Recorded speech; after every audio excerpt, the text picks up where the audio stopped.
मजदूरी करते समय उस आदमी को अचानक एक सुनहरा पत्थर मिल गया, लेकिन तभी उस पत्थर से दो रोशनी की लकीरें निकलीं और वह सीधे उस आदमी की आंखों में चली गई और उसी पल उस आदमी को दुनिया की हर चीज की असली कीमत जानने की शक्ति मिल गई। उसने देखा कि जिस ईंट को वह पकड़े हुए है उसकी असली कीमत सिर्फ 20 सेंट है। उसी समय उसे घास के अंदर एक बिजली से जली हुई लकड़ी दिखाई दी जिसकी कीमत पूरे $1 मिलियन थी। यह देखकर आदमी बेहद खुश हो गया क्योंकि अब उसे अपने ठेकेदार की बदतमीजी सहने की जरूरत नहीं है।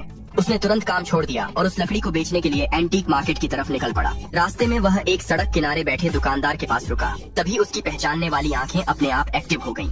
उसने देखा कि वहाँ एक नीले सफेद रंग का जार रखा हुआ है जो कि राजवंश का असली खजाना था जिसकी कीमत पूरे $3 मिलियन थी। लेकिन उसने जानबूझकर पास में रखा एक कटोरा उठाया और दुकानदार से उसकी कीमत पूछी। दुकानदार बोला $5000। ये सुनकर आदमी बोला कि यह नकली सामान है, उसकी इतनी कीमत क्यों मांग रहे हो। इतना कहकर वह वहाँ से जाने लगा। तभी दुकानदार ने उसे रोक लिया। मौका देखकर आदमी ने नीले सफेद जार के बारे में पूछा। आखिरकार उसने वह जार सिर्फ $100 में खरीद लिया। जब उसने जार उठाया तो देखा कि उसके नीचे मिट्टी लगी हुई थी।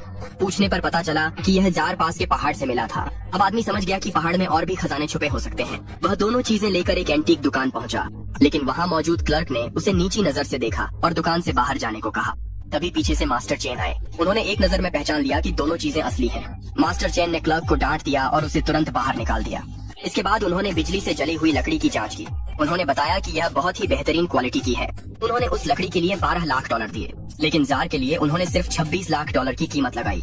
आदमी जानता था कि उसकी असली कीमत $30 लाख है। उसने साफ कहा, मैं इसे $28 लाख से कम में नहीं बेचूंगा। आदमी की समझ देखकर मास्टर भी हैरान रह गए। उन्होंने तुरंत सौदा मान लिया और मौके पर ही $40 लाख ट्रांसफर कर दिए। इसके बाद आदमी खजाना ढूंढने के लिए पहाड़ की तरफ निकल पड़ा। उसने अपनी शक्ति चालू की। अब उसे हर घास, हर मिट्टी और हर पत्थर की कीमत दिखने लगी। तभी उसे एक फूलदान दिखाई दिया। उसका पूरा जोड़ा $30 मिलियन का था, लेकिन उसके पास सिर्फ बायां हिस्सा था जिसकी कीमत $10 मिलियन थी। उसने फूलदान को टोकरी में रखा। उसी समय एंटीक दुकान में एक खूबसूरत महिला सीईओ मास्टर से मिल रही थी।